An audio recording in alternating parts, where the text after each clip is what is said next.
Hey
folks, what's up? Roland Martin here. We are live in New York City, where in just a few moments, the opening of the Jackie Robinson Museum will take place. We were here 5 years ago when they broke ground on this museum honoring the first African-American ball player to play in Major League Baseball. You know, y'all know I always say that the Negro Leagues was already the major leagues, but in terms of white Major League Baseball, he was the first player.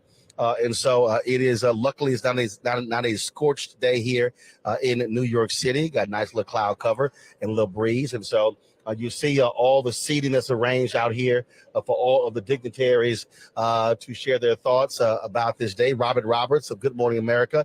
She is going to be emceeing this particular event. And so a number of people already here. Bill Coleman, who was of course, former head of the National League. Spike Lee be here. Sheila Johnson, Salamander Resorts. She's here as well. Any number of people going to be out here. Again, this is a Dave Roberts, one of the top executives with ESPN. He's on their board. He's going to be here as well. And so many people are going to be out here, not only honoring Jackie Robinson, but also honoring his wife, Rachel Robinson. She is the woman who has been the force behind building the legacy continue the legacy of her late husband. I see CC Sabathia here. CC Sabathia is here. Of course, the New York Yankees great. He's here. What's up, Doc? How you doing, baby? Good. You all good? Yeah. Man, how you feel about this huge day? Oh, this is huge, man. This is awesome to be able to come here and have the museum opening. I haven't been through it yet, but I'm looking forward to it. Well, I saw your video on the inside. I got a little preview last night. Yeah, I'm looking forward to it. I haven't seen anything. So, it's just cool to be able to, have this moment for us. I don't think this is a baseball story. I think this is an American history story. So to be able to have this museum here in New York City, I think it's really, really cool. And one of the things you've been very vocal about how important this history is, how important black ball players are to this sport. Unfortunately, the numbers have dwindled a lot. And some people are like, hey, CC, why are you talking all that? But your deal is like, no. This is also our sport. Because I keep telling people the major league players were in the Negro leagues. It was just called a major league because the white folks had all the money. Yeah, for sure. I mean, I think that's the biggest thing is that people don't understand that the Negro Leagues wasn't like a backyard league. This is like the LeBron James and, Satchel Paige was flying around on a plane. What Dizzy Dean said, he said the best players were in the Negro League. Yeah, I mean, and I got a chance to spend a lot of time with Bob Feller, and him and Satchel Paige were really close, and he told me that the best players were in the Negro League. So, to be able to have this museum and have, everything that Jackie stood for, be here and be, immortalized is awesome for us. All right, man. Always good to see you, baby. Yes, sir. All right. Look at Slick. Oh, you know it. Come on now. You know it. Y'all, that's CC Sabathia, New York Yankees great. Again, someone who has been quite vocal. Again, as I said, about blacks in major leagues. I say a lot of people who are out here, a lot of baseball fans. Like I say, we were here when they broke ground on this 5 years ago. It was 5 years ago when they broke ground on this, and so it's absolutely phenomenal. Actually, what we got to do, Anthony, we just actually just raise the tripod. We just take it all the way up. That way we can shoot over the heads of folks who'll be walking through. So, folks, again, I'm sort of eyeing folks as they're coming out. So right behind us is a huge white tent. It's a huge white tent where the VIPs are gathered in here as they come out, before they come out. So the deal is here. The groundbreaking here is going to be from 10:30 to 11:45. Let me see if I can grab Howard Bryant. Come here, Deshaun. See that brother right there in the gray. In the gray jacket, in a red shirt, that's Howard Bryant. Bald head guy right there. Yeah, grab Howard, bring him here. So we got different. Mark Thompson, come here. So Mark Thompson, of course, is out here. I would make it plain. Mark, I see you rocking your 42 jersey. That's right. This is an historic day. Glad you're here. Glad we're all here to cover it. This has been Rachel Robinson's dream. And this is really one of the most important, if not the pinnacle of what she's achieved. The movie was great, but it always was a goal to build this museum. And it was interesting, Roland. August 28th is a sacred day in our history. August 28th, 1945, Jackie Robinson signs his contract. August 28th, March on Washington, 63. August 28th, 2008, Barack Obama accepts the nomination. Yeah, August 28th. But I'm getting to that though for a reason. But August 28th, 1955, 8 years after Jackie Robinson broke through, was Emmett Till's martyrdom. Yep. But what's interesting that this museum is opening today, one day after what would have been Emmett Till's 81st birthday. There you go. So, the two were still connected, and obviously both were very, very important in our struggle for civil rights. So this is great. I'm looking forward to seeing the museum and celebrating it. And this probably will end up being, this other thing, I didn't think about this. This is the only civil rights museum in New York. Mm. There is no museum, because a lot of the museum is going to be dedicated to civil rights and to Jackie's civil rights legacy. So this is a great thing, brother. All right, Doc. Well, we definitely enjoy it. We'll see you in a little bit. Yes, sir. All right, man. All right. Howard. So, y'all, it is just, again, it's a whole lot that is happening out here. We are definitely enjoying it, seeing the people who are out here. As Mark Thompson said, this is indeed the legacy or the fulfillment of what Rachel Robinson wanted to do. Remember, Jackie Robinson died in 1972, 53 years old, had a heart attack. He had diabetes. He was ill for a number of years. The level of stress that existed, toll that it took on his body was significant. He had finished his book right before he passed away, and it was published after he died.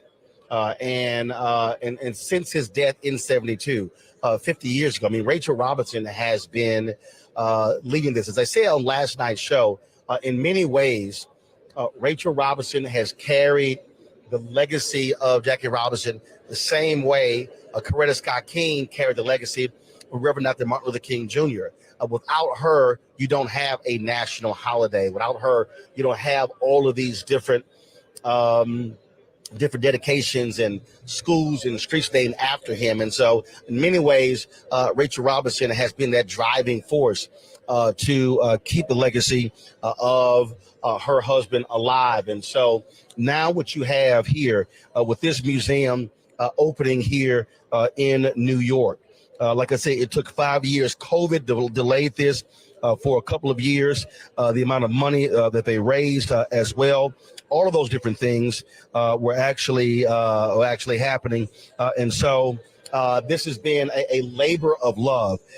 We told you yesterday they had, of course, the grand opening, if you will, some of the grand opening. You had the Jackie Robinson Foundation that was actually, of course, on the inside is actually on the second floor. This museum, y'all, is unbelievable. So here's what's going to happen. We're going to be covering this again from 10:30 to 11:45 here. Then we'll stop our stream, and then we're actually then going to go inside, and then we'll be doing a live stream from in there, doing interviews with a lot of these dignitaries who are here, these luminaries, just getting their thoughts and reflections on this important day. So as you see, folks are filling in all these particular seats here. And like I said, so right now it's 10:31. So this program should be starting fairly soon. And so we're looking forward to that. Again, I'm looking at all the different people who are here, who are arriving.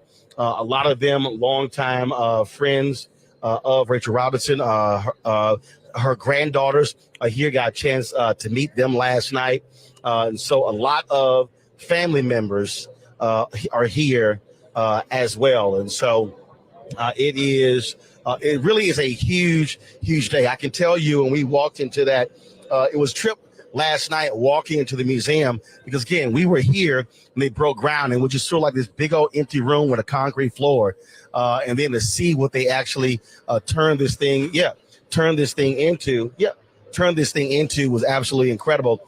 Joining me right now is my man Howard Bryant. We've had him on the show numerous times. He is the author of a number of books, including has a new book out on Ricky Henderson. He had his book, of course, on Henry Hank Aaron. And so he is, of course, a longtime writer for ESPN. Now he is with another sports facility. And so you see my man Spike Lee showing up in his Brooklyn hat, and got his unique New York Knicks. Look like his New York Knicks number 42 jersey, because he's got it's black, blue, and orange. And so Spike is rocking that, and so he's looking good there as well. And so and last night he's on the show, Coach, and he was all suited and booted, but he's got his sports attire on right now. And so you got Major League Baseball officials out here. You got Major League Baseball Player Association folks out here. What's up, baby? I got you. No problem. And so again, Howard would join us in just a second. We'll chat with him. But look, this thing was not possible without millions of dollars from donors. They spent a lot of time. Raising the money to build this facility. So those folks who are here last night, that was a reception for the donors. They got a private walkthrough. They had that particular reception. And so that was last night. Again, we did the show from the inside the foundation last night. And so we were here definitely for that. And so enjoyed it immensely. Again, as I said, you got family members who are out here. You've got longtime friends. Last night we talked to Nicole. She, of course, is a former Jackie Robinson scholar. She's now the CEO of the Los Angeles Dodgers Foundation. And so a number of other Jackie Robinson scholars, they are out here as well. And so that was a huge part of Jackie Robinson education. The amount of money that he raised for that was, as we told you, he raised money for a number of causes. Education was one, but he was a huge fundraiser for the NAACP. Not sure if Derek Johnson, CEO of the NAACP, is going to be here. But again, he was a huge figure. He also, last night I was talking, and Jackie Robinson also was a co-founder of the 100 Black Men. And so when you talk about Jackie Robinson's history, it's enormous. And folks, you're going to see that when you go into this museum. What is so awesome, this is not, let me be real clear, this is not a baseball museum. This is a museum about Jackie Robinson, the man. And so when you look at all of the folks, you look at all of the things that he did and was involved in, this museum lays out that amazing and unique history, that long history. And so that's one of the things that I think you're going to really enjoy, because it shows the totality of who Jackie Robinson was. Again, his civil rights work, his political work, his economic work, of course, obviously what he did with baseball, UCLA, again, just storied athletic career as a football player, basketball player, track and field star, as well as baseball. And that's what's amazing. He was a 4-sport star at UCLA. Baseball was actually his 4th sport. Now think about that. He was better at the other 3 sports than he was at baseball. That tells you all you need to know about Jackie Robinson. Okay, folks, we're going to be starting this program real shortly. And so what I'm going to do is just go ahead and we're just going to grab the audio feed from the stage. And then we will then be back again afterward, folks, for more interviews on the inside. Roland Martin here with the Black Star Network, live at the Jackie Robinson Museum ribbon cutting ceremony. And let's go live to the podium.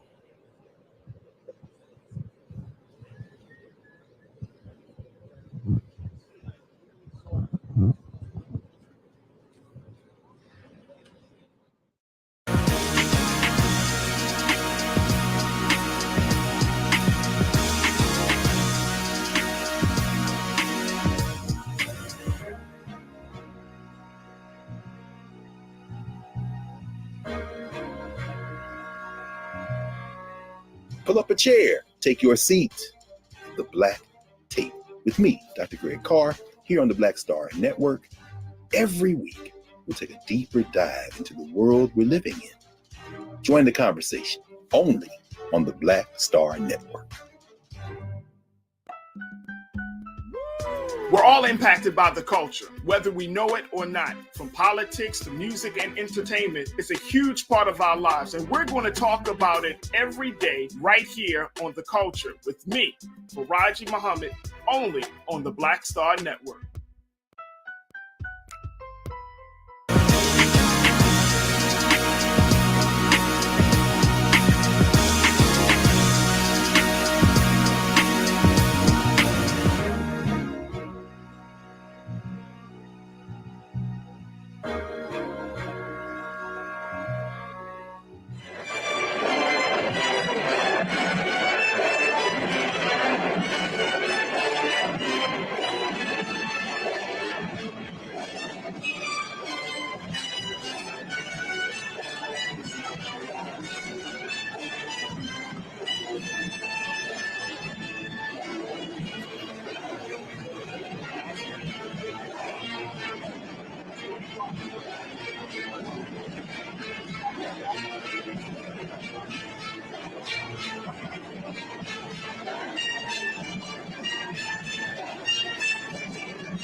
Jackie Robinson Foundation is pleased to introduce this morning's MC. Good Morning America's anchor, Miss Robin Roberts. Miss Roberts is an outstanding athlete and trailblazer in her own right. She is the daughter of a Tuskegee Airman and a past member of the Jackie Robinson Foundation's Board of Directors. Ladies and gentlemen, please, let's give a great round of applause for Mrs. Robin Roberts. Thank you. Thank you so much. Good morning, New York. I already said good morning, America, so good morning, New York. I got to tell you how special this moment is, and to know that we are celebrating two momentous events. Yes, the opening of the Jackie Robinson Museum, but also celebrating the 100th birthday of the woman whose drive, determination, spirit, and vision will be realized when we open those doors right now, Rachel Robinson.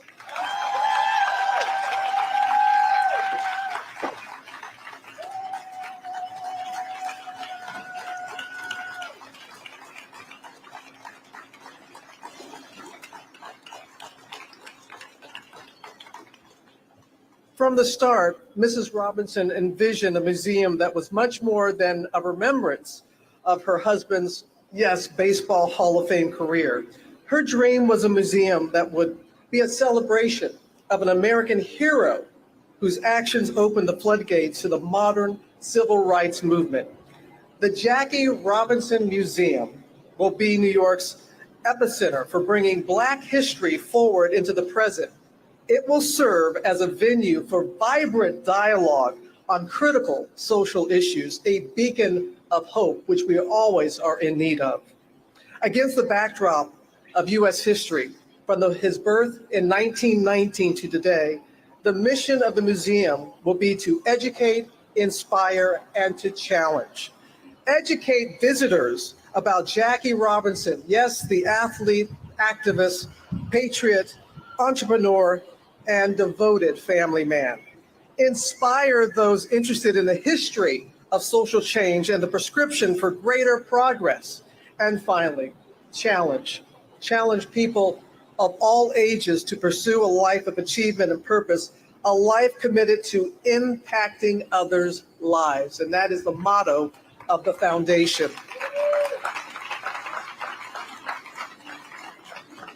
But I want you to know, make no mistake about it, with over 450 priceless artifacts collected by family and friends, 40,000 historical images, more than 450 hours of amazing video footage, and the voices of dozens of cultural icons and social leaders, this museum behind us will always be an entertaining experience enhanced by advanced capabilities that will captivate visitors of all ages. And now to learn more, I got to say, this is a beautiful audience. I just have to look, Billie Jean King, Spike Lee. Oh my goodness, I'm just telling you, and it's all about being here to celebrate. And I want a woman to come up here who has been such the cornerstone of why we are able to open these doors. To learn more about the vision, potential, and impact of this unique New York institution and the decades of relentless effort that brought us to today, I'd like to bring up a woman who has helmed the Jackie Robinson Foundation for 17 years. 17 years. And not only has she overseen the amazing growth of JRF's scholarship program, which the New York Times, by the way, dubbed one of the best educational efforts of its kind, but she also undertook the $42 million National Legacy Campaign that finally got the museum built. Ladies and gentlemen, please welcome Della Britton.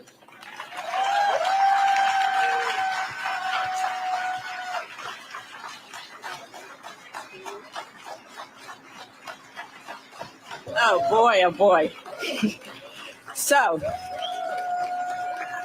I only have like 8 minutes, so. And you know, those of you who know me know I like to talk. So, Robin, first of all, I mean, when we found out Robin was going to lead us through this morning, there was a resounding cheer throughout literally screams, Robin Roberts is going to come today. And I understand she was on vacation and left vacation early to come here. Yes, she was on the Jackie Robinson Foundation. Yes, she's our heroine. She was on the Jackie Robinson Foundation board. And by the way, she received the Distinguished Roby Award in 2006 from the foundation. And any association we can claim with Robin Roberts, we do. So we may burlesque it a little bit, but we are just thrilled that she's with us today and hope she'll come back and help us with some of the, I think, robust, exciting programming we're planning for the museum. So thanks, Robin. When I came to the foundation, actually almost 18 years now, I mentioned to Len Coleman, who was at the time the board chairman, longtime board chairman of the foundation. He's now chairman emeritus. I said to him, you know, this is such an exciting thing for me as one of 6 children and the only girl, been a sports fan all my life. And I said, but I'm thinking, you know, 2 or 3 years makes sense for me. And then I'll, you know, step aside and do what the board directed me to do, which was initially to increase the national presence of the foundation, and of course, to grow and institutionalize its celebrated career and leadership development program, which next year will be 50 years old. There was talk also, however, about Rachel Robinson adding another goal for the foundation, something for which she had had a long-held vision, and it was to build a museum that not only told the story of her heroic husband, but that encouraged particularly the next generation to carry on his work and to embrace the values of humanitarianism. And the idea was that the museum would bring people together, forge bonds, and continue the work of changing the social landscape of our country for the better. But it became clear to me after a few months or so that I had not factored into this 2-year plan of mine how compelling and uplifting it would be to be around so many bright, highly motivated young people in our Jackie Robinson Foundation Scholars Program. I was focused on infrastructure, management, systems. But when I realized the depth of the foundation's college mentoring program, and then perhaps more importantly, the pride and the affinity that Rachel Robinson inspired in these young leaders, I began to realize that this program, 50 years old next year, as I said, as much Rachel's and Jackie's legacy today was very special, and I was hooked. One of my favorite stories was often told by JRF alumni. Each year when the group convened, in the beginning at Rachel Robinson's home in her living room, Rachel would have each Jackie Robinson scholar talk about their experience in college. And at the end of each of those stories, and alumni love to tell this story, she would say, so what have you done to give back? What have you done for the community this year? And these are college students making their way. And some of their answers were insufficient. And she would say, Well, I'm not sure that's good enough. So let's hear next year when you come back, what else you think you can do for the community.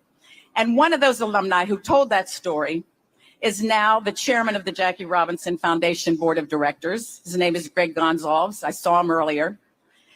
Yes.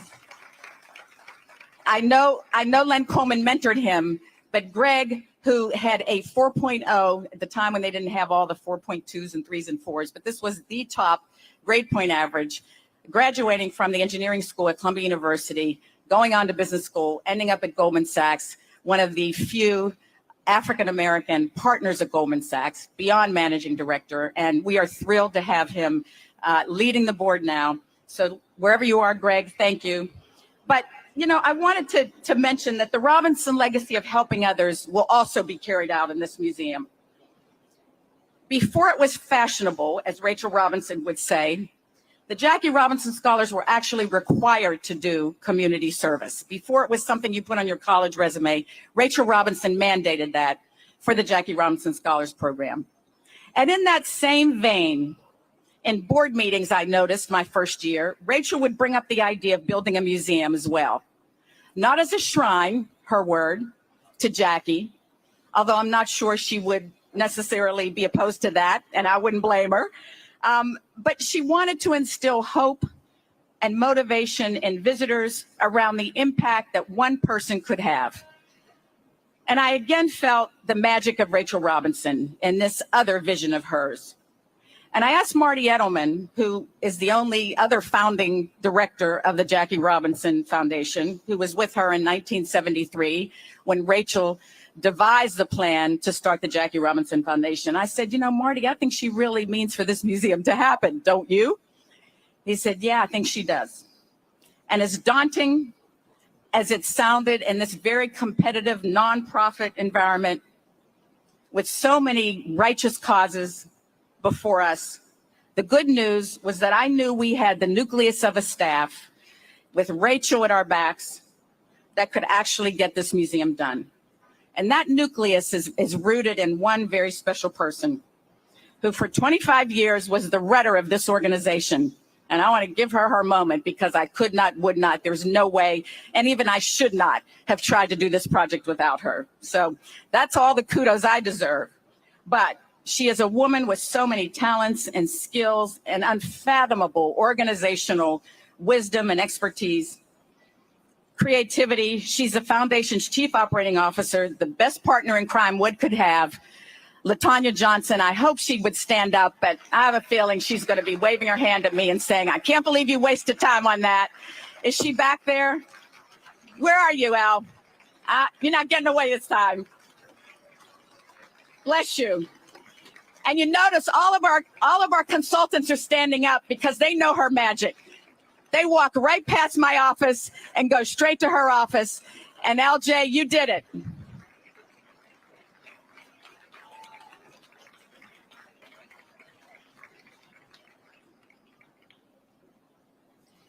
So at one point, when we were struggling to find the right person to curate this museum, and we looked long and hard, Lonnie Bunch, whom you all know is the president, well, the secretary of the Smithsonian Institution, said, Della, there's not a deep bench for people, the demographic you're looking for in the museum world. You're going to have to be creative. You're going to have to think outside of the perennial box.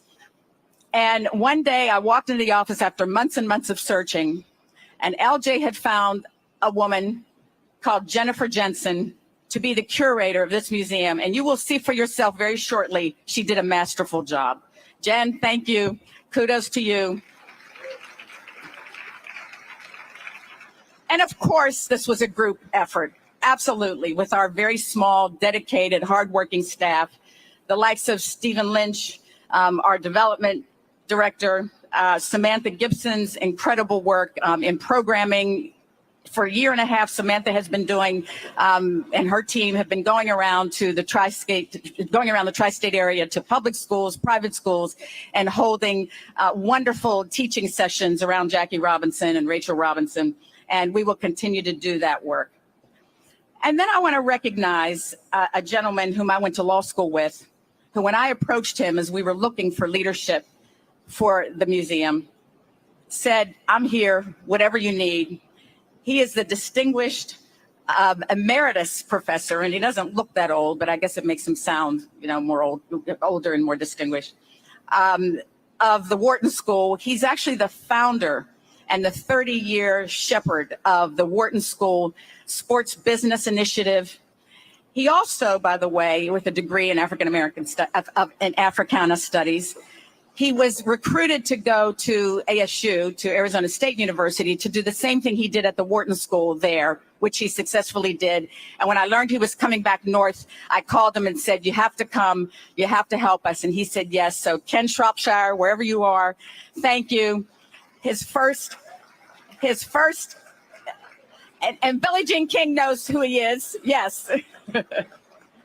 Sitting next to our former Attorney General, Eric Holder.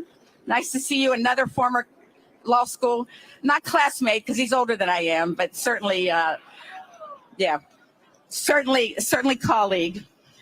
But I thank you, Ken, and I know your first task is to help us find a permanent director so you can go back to the life you had planned to have, which is one of semi-retirement, although I understand you're a senior advisor to the new African-American woman dean of the Wharton School, Erica James. So Erica was smart to buttonhole you and say, come and advise me too. So we're lucky to have you, and thank you. I look forward to working with you. I also want to mention a gentleman who's not here today. Joe Plumeri was the chairman of the campaign for this museum, tireless, a believer from the beginning. Those of you who know Joe, animated Joe, he couldn't be here, but I do want to make sure I mention him because he was there on those deep nights when LJ and I were up late and I'd call him and say, Joe, we're going to do this, right? And he would get out his Rolodex and very generously himself contributed to the foundation. So Joe, thank you.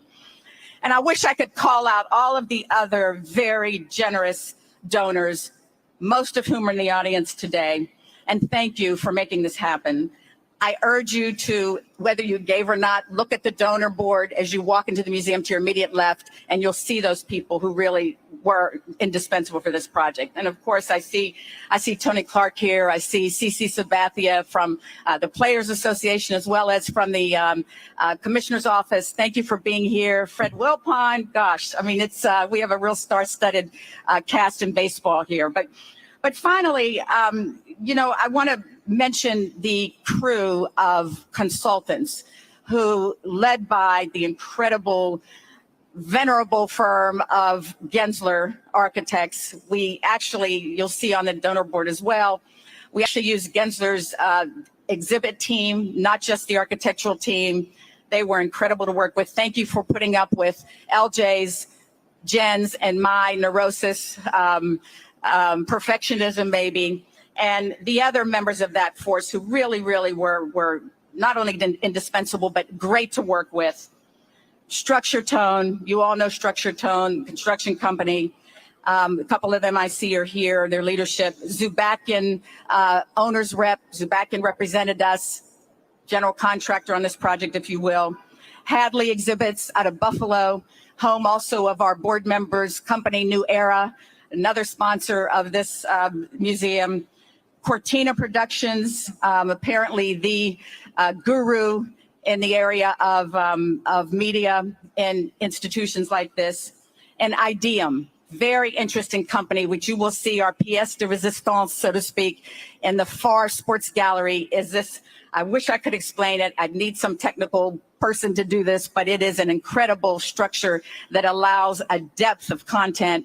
And so we are very much in touch with today's generation. The young people who have come to see it, our guinea pigs, have just been blown away by it. So let me stop there and just say that, yes, we hope this museum is a place that continues Jackie's and Rachel's legacy and vision of pushing the envelope, of forcing us to deal with what I believe is the most difficult social issue of our time. And I think I have a lot of agreement here. And that is the issue of race relations. We're going to call it out. We're going to go to the edges. We're going to make it a safe space, as young people would say, to talk about race, to do it in an honest way, to do it from a position of goodwill, to do it beginning with the facts of what's happening. And so with the idea of empathy in mind, and humanitarianism. And Rachel, I reached to you to say that was your directive to me. You didn't want a shrine to Jackie. You wanted a place where people would come together and be inspired to continue to do what you and Jackie did for this country. We will do our best. Thank you all.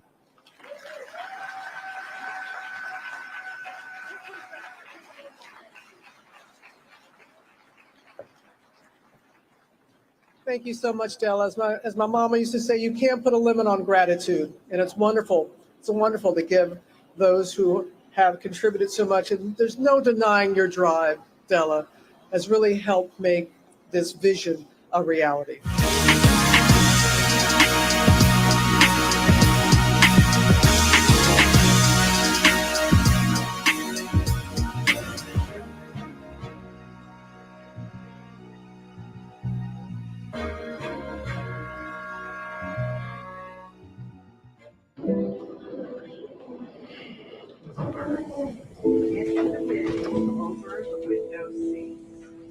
These are the only bins that will accommodate larger overboard.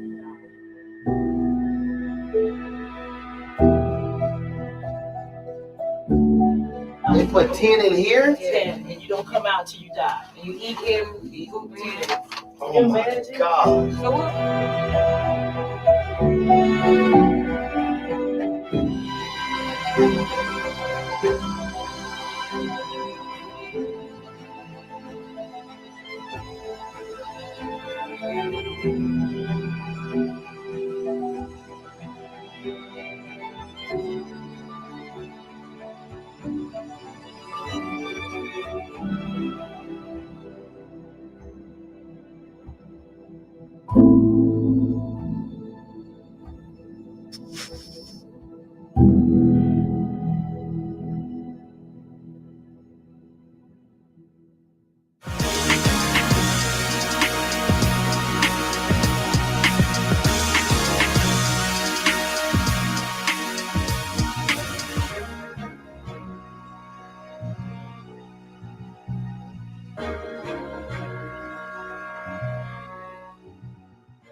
As the city's newest cultural destination, this museum will be the cornerstone of an exciting renaissance taking place here in Lower Manhattan.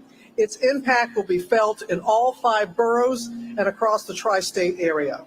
Here to represent the city of New York, which, by the way, contributed $2.6 million to this project, Brooklyn's own, the Honorable Mayor Eric Adams.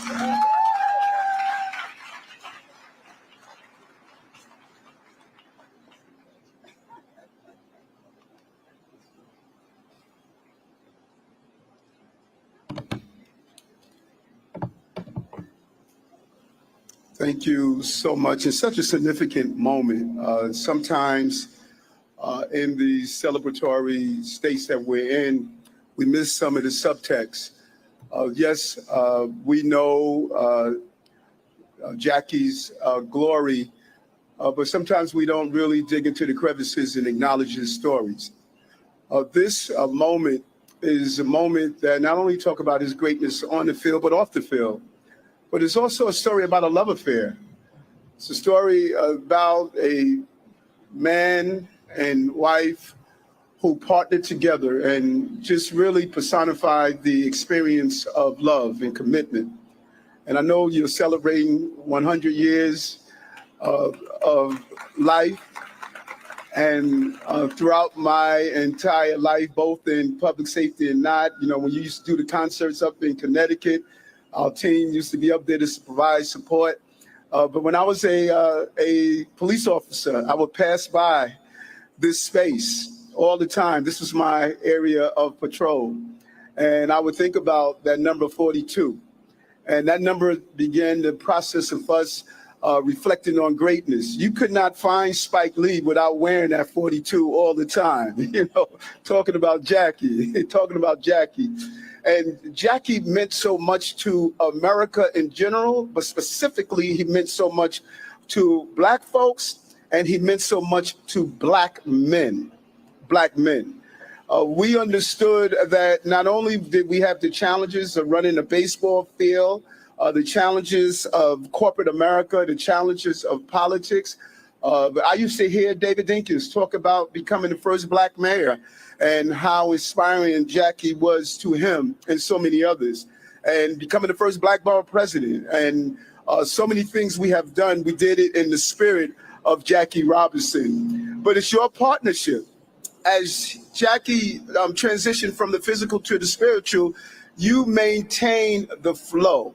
You continued the mission, because the mission was not only honed in your husband, but it was your mission also, because you lived it out every day. And every time I would see you or Norman Siegel, a good friend, we would talk about your radiance, how you just always was so focused, always determined. You know, there are people you meet in life, and every time you see them, they're depositing something that's joyful and loving and kind, and you did that. And we cannot thank you enough. Your husband is not here to see this museum that's open, but not only do I want to give you your flowers while you're here, I want to continue to plant in that garden so more flowers like you could continue to be in our city and in our country. We cannot say thank you enough to you.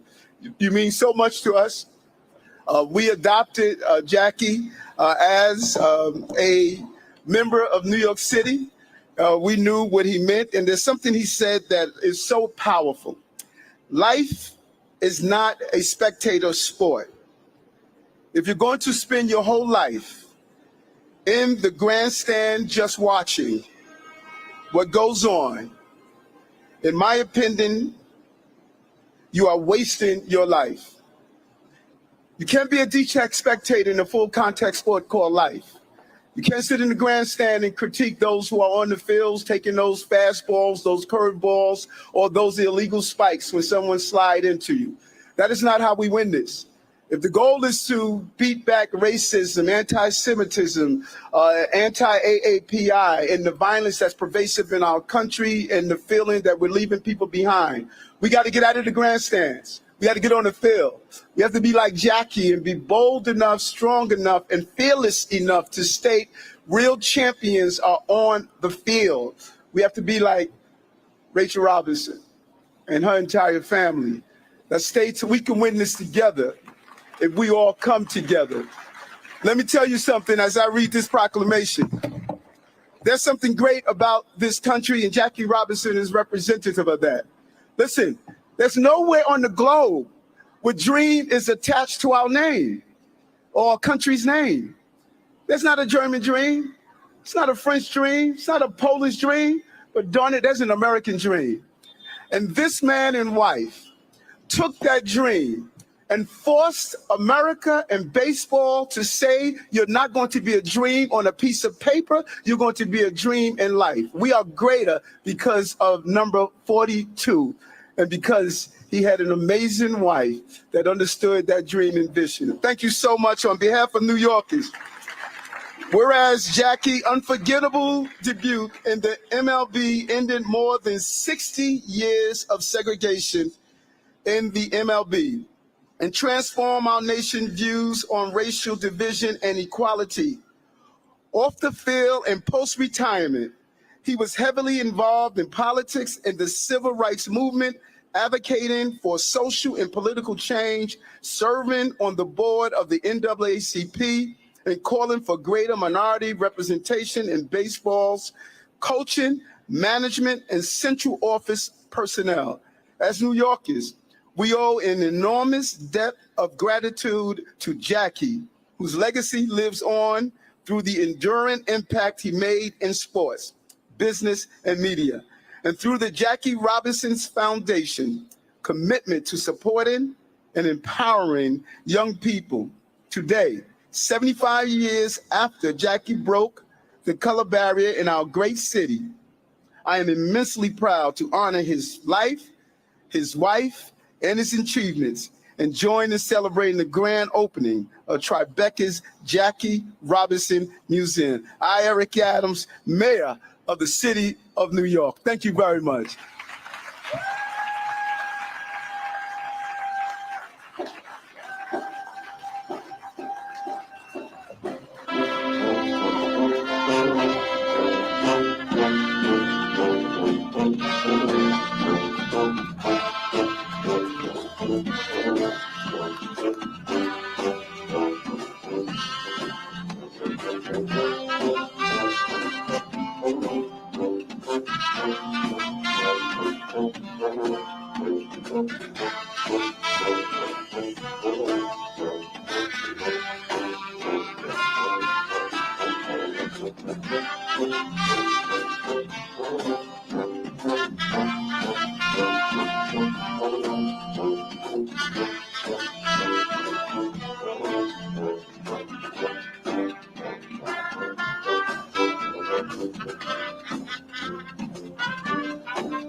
so much. Thank you. And thank you, Mayor Adams, and for the contributions of New York City in making this a reality. Following the footsteps of his parents, our next speaker has spent the last 40 years involved in the development of racial and human opportunity. In the 1970s, as a founder and president of United Harlem Growth Incorporated, he spent 9 years in community development and self-help housing construction in the Harlem neighborhood of New York City. Since 1983, he has lived and raised his family in Tanzania, East Africa, where he has been involved in international economic development as a managing director of the Higher Ground Development Corporation, a coffee farm, coffee exporter, and marketer of the Sweet Unity Farms coffee brand in North America. Please welcome Rachel and Jackie Robinson's son, David Robinson.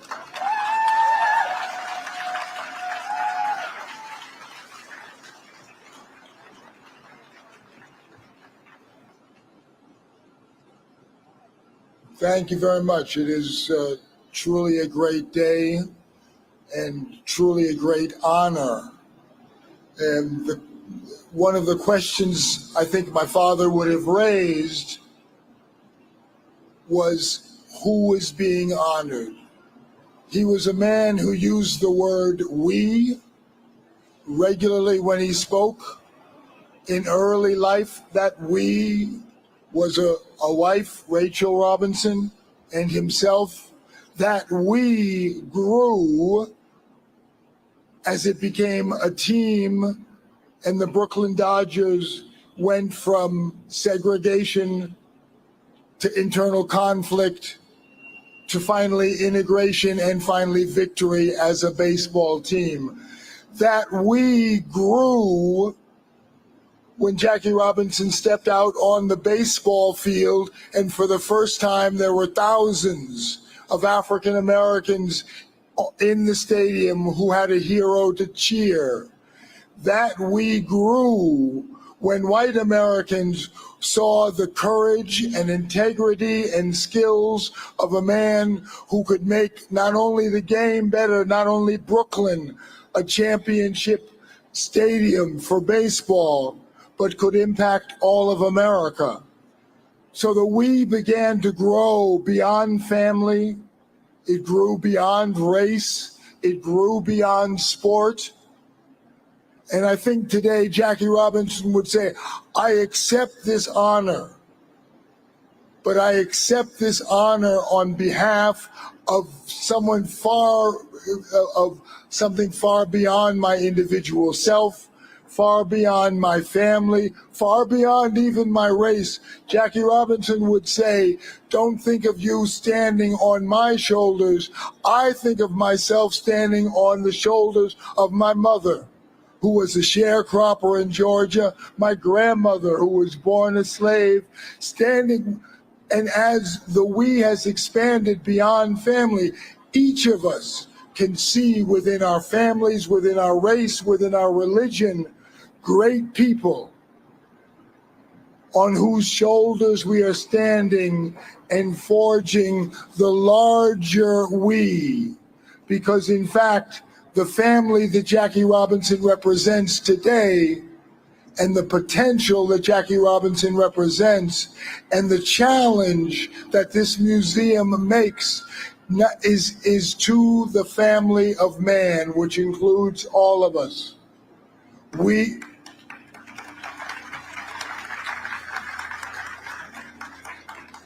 So I thank you. I know Jackie Robinson would thank you. This moment in history is now a challenge for all of us because the issues in baseball, the issues that Jackie Robinson challenged in 1947, they're still with us. They're still with us in some degree, a greater and more complex nature. The signs of white only have been taken down, but the complexity of equal opportunity still exists. And when you look at this museum, look at the greatness of the achievement but also the challenge that was faced and the challenge that we face ahead of us. So for all of us here, congratulations. We are part of the we, and we need to keep that we growing if we're going to have an America and a global civilization that embraces and supports and nurtures all human life. Thank you.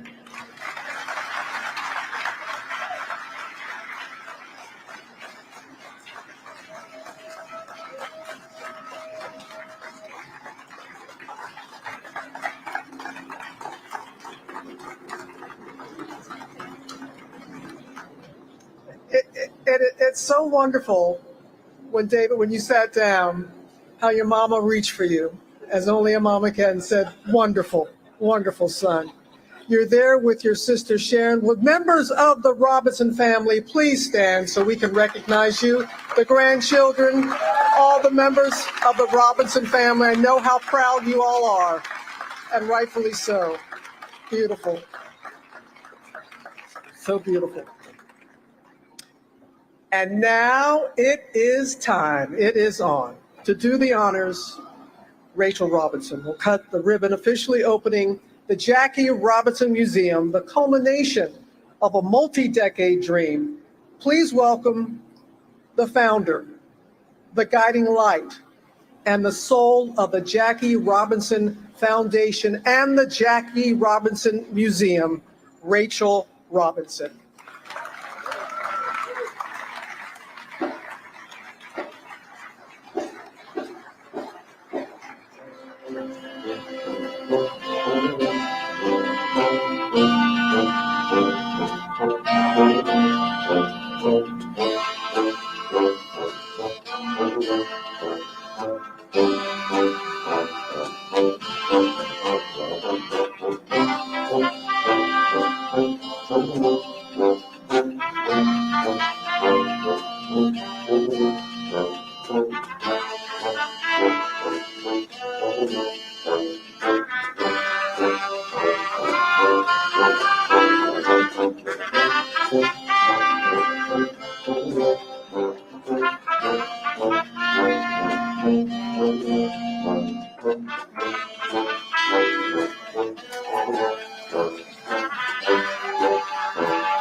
right away. Aces. All right.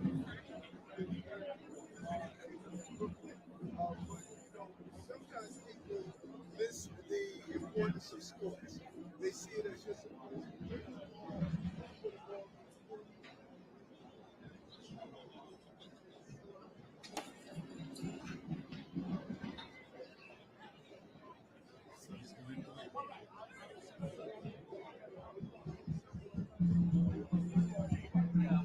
I was bugging off it because I was like, I had it. I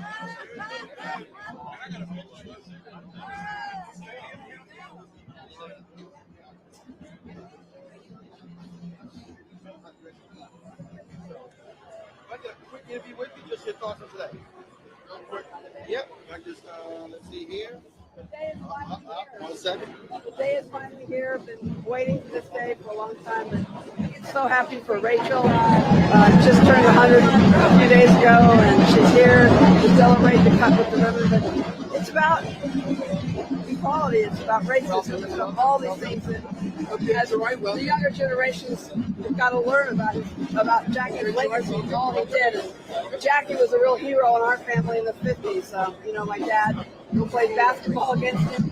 He went to Long Beach City, and Jackie went to Pasadena City. So I've known about Jackie Robinson my whole life, and he's always a hero in our home and what he represented and how he did it. I have no idea. Putting up the racism, the slurs, just how horrible humans can be to each other, and he just hung in there every day.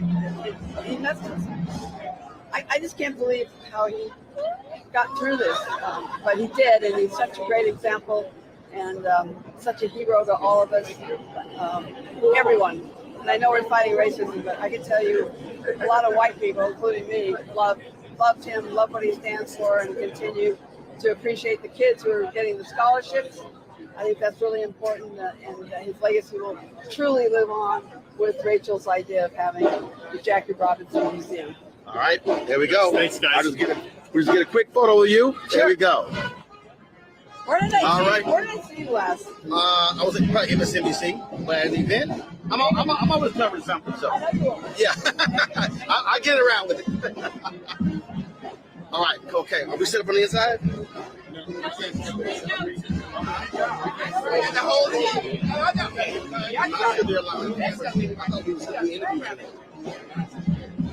Well, we got to do interviews with history. We got to get Eric Langer. Glad we got her.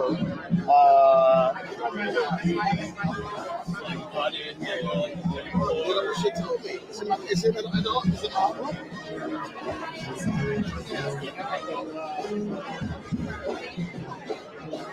I want to grab Eric Holt. I want to grab Howard Ryan. I thought we had talked about. Okay, all right. That's fine. No press inside. No press inside. Hey.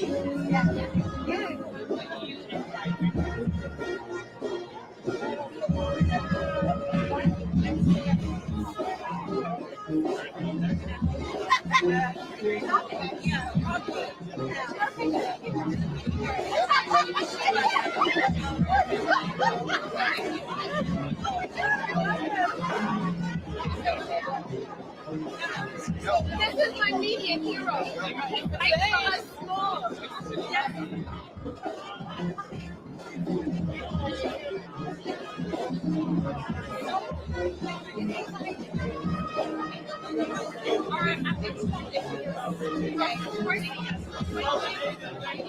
Thank you.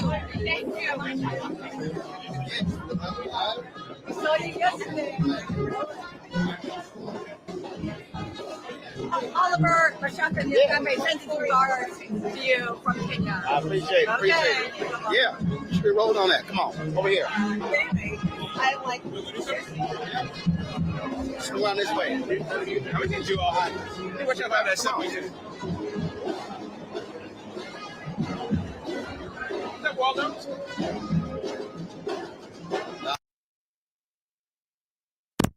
Okay. All right.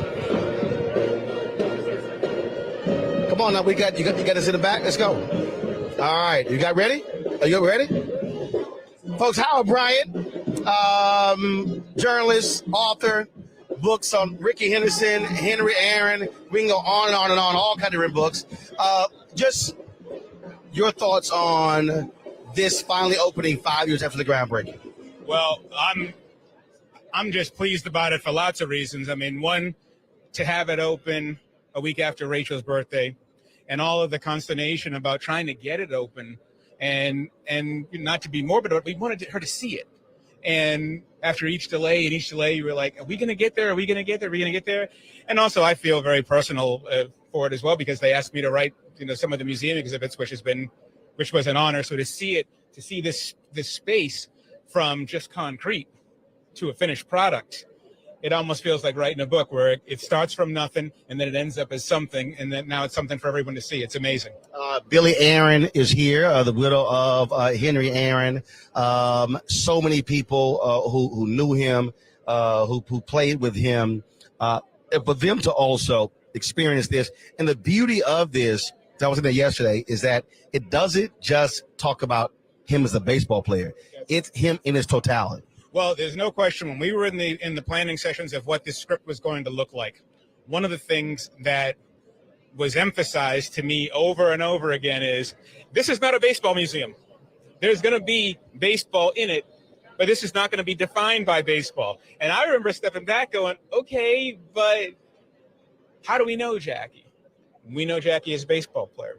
We know what made Jackie famous. And what is the strategy and what are the calculations of, do you emphasize the fan service? Why are people coming here? Or do you emphasize something else, which is, okay, here's the totality of the person.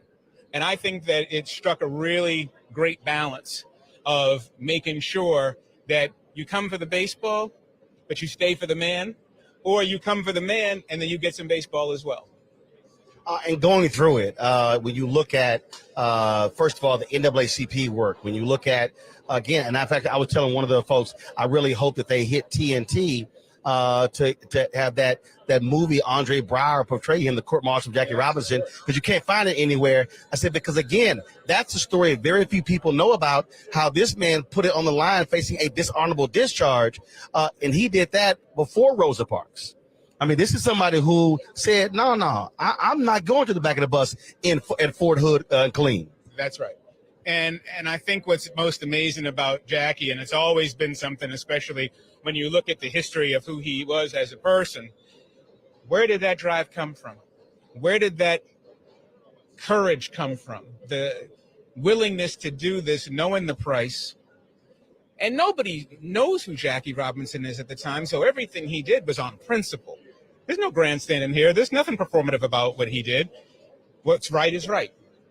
And that's it. I mean, he was a great college athlete, but at that time. But even before he was a college athlete, he was doing this stuff. Yeah. Even before, when he was at Pasadena, there was always some moment somewhere where Jackie Robinson was involved in right and wrong. And so to me, it was just something inherent in him.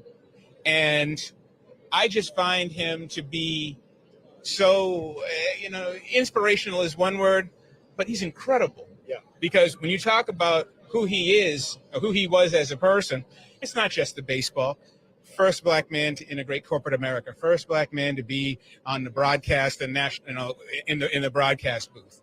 First black VP in the country. I mean, all of these different firsts, and also on top of being those first, it's the vision that here's what I'm all about.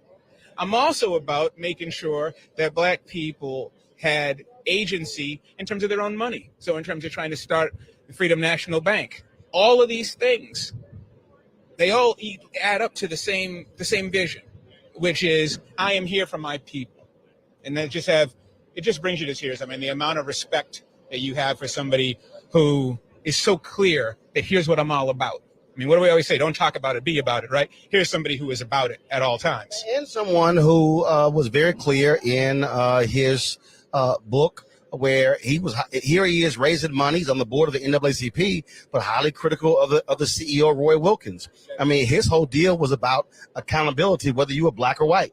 Well, that's right. And on top of that, there's an evolution. I think one of the things that I admire most about Jackie Robinson, and it's reflected in the museum as well, is how many times he failed. I mean, it's not. I mean, the story is not always heroic with him. He didn't.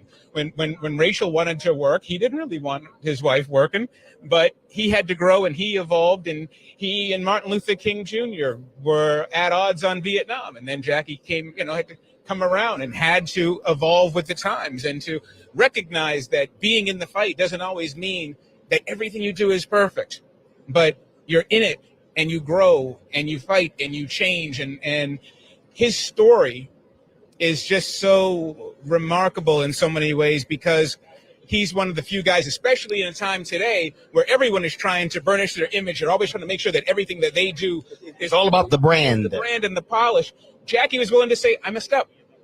I didn't get this part right, but I'm going to get the next part right.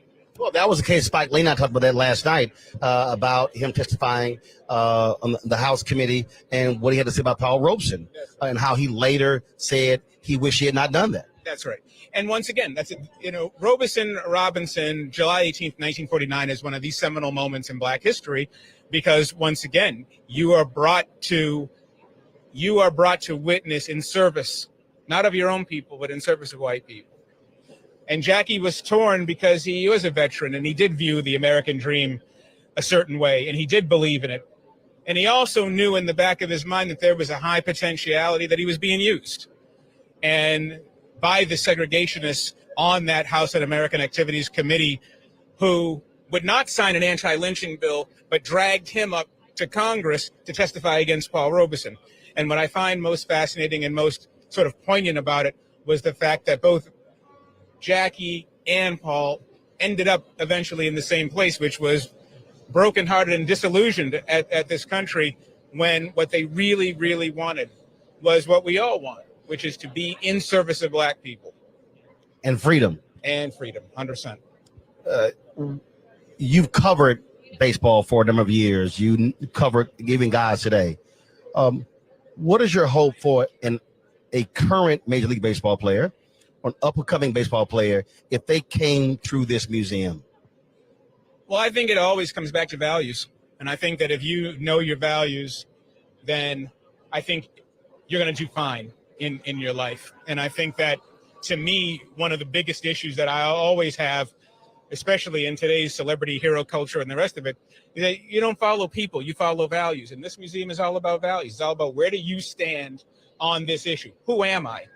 And once again, who you are is always going to evolve. And if you're a player walking in and you're a current player, you realize that virtually every issue that you're faced with right now is nothing compared to the issues he was faced with. And if he could do what he did, there's no reason why you can't do more. That's it. Always good to see you, my brother. I appreciate it, baby. I appreciate it. Folks, Howard Bryant, great conversation there. So they have the tour there, folks, and they have the tour. And so what's happening right now is cameras not allowed in it, but we're going to do some interviews. We'll have those later on Roland Martin Unfiltered at 6 p.m. Eastern. So look forward to that. So, folks, until then, we hope you appreciate this live broadcast, and then we will have more later, again, on Roland Martin Unfiltered right here on the Black Star Network. And this is why we do what we do. Please support us in what we do, folks, by joining our Bring the Funk fan club. Your dollars make it possible to do things like this here. And I'm not sure any other Black-owned media is here, but we are here. This is why we do what we do. So please, go ahead, Cash App, $RM Unfiltered. PayPal is R Martin Unfiltered. Venmo is RM Unfiltered. Zelle is Roland at RolandSMartin.com. Again, I'll see y'all at 6 p.m. Eastern right here on the show. Until then, holla.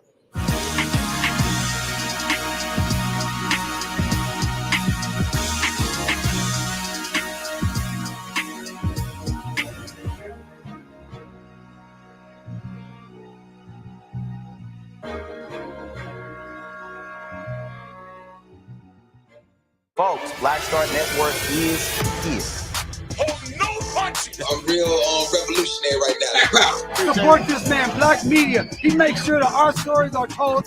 Thank you for being the voice of Black America, Roland. I love y'all. All momentum we have now, we have to keep this going. The video looks phenomenal. See, there's a difference between Black Star Network and Black-owned media and something like CNN. You can't be Black-owned media and be scared. It's time to be smart. Bring your eyeballs home.